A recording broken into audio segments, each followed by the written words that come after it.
தமிழ்நாட்டில் நம்ம ஆட்சிக்கு தொந்தரவு கொடுக்க ஆளுநரை வச்சு மிரட்டி பார்க்கிறாங்க.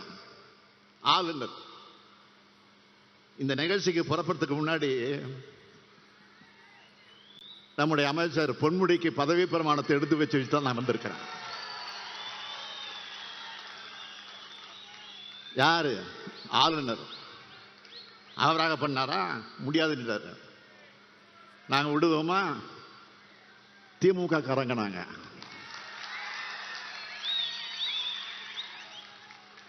நீதிமன்றத்துக்கு போனோம். உச்ச நீதிமன்றத்தில் என்ன நேற்றைக்கு நீதிமன்றத்தில் வாதம் நடந்துச்சு.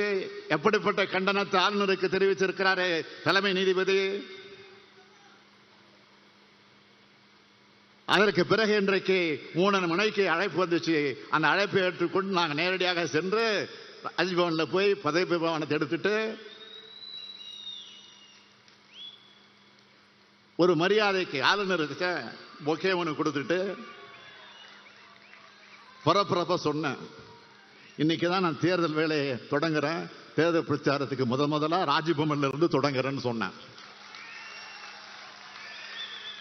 அவர் ஒன்று சொன்னார், பெஸ்ட் ஆஃப் லக் அப்படின்னு சொல்லி அனுப்பிச்சாரு. ராஜ்பவன்ல இருந்து தொடங்கி இருக்கக்கூடிய இந்த பயணம் குடியரசுத் தலைவர் மாளிகை வரைக்கும் போக போகுது என்பதற்கு இது ஒரு அடையாளம். மக்களுக்கான சட்டங்களை நாம நிறைவேற்றினா அதுக்கு ஒப்புதல் தராமல் நிறுத்துறாரு. நாம ஒவ்வொரு முறையும் உயர் நீதிமன்றத்துக்கு போகணும். நேற்றும் இன்றைக்கு மாதிரி வரலாற்றில் வேற எந்த ஆளுநரையாவது நீதிமன்றம் இப்படி கடுமையான கேள்விகள் கேட்டிருக்கான்? அப்படிப்பட்ட கேள்விகள் நேற்றைக்கு கேட்கப்பட்டிருக்கு. மக்களை எதிர்கொள்ள பயப்படக்கூடிய பாஜக அமலாக்கத்துறை, சிபிஐ, வருமான வரித்துறை போன்ற புலனாய்வு அமைப்புகள் மூலமாகவும் ஆளுநர் மூலமாகவும் எதிர்கொள்கிறது கோழைத்தனம், வேடித்தனம். உங்களுடைய மிரட்டல், ஊரட்டல் அரசியல் அத்தனையும் மக்கள் கவனிச்சுட்டு இருக்கிறாங்க. இது இந்தியா கூட்டணிக்கும் பாஜகவுக்குமான யுத்தம் அல்ல. இது இந்திய நாட்டு மக்களுக்கும் பாசிச பாஜகவுக்குமான யுத்தம் என்று மறந்துடாதீங்க. இந்த யுத்தத்தில் மக்கள் தான் வெற்றி பெறுவாங்க.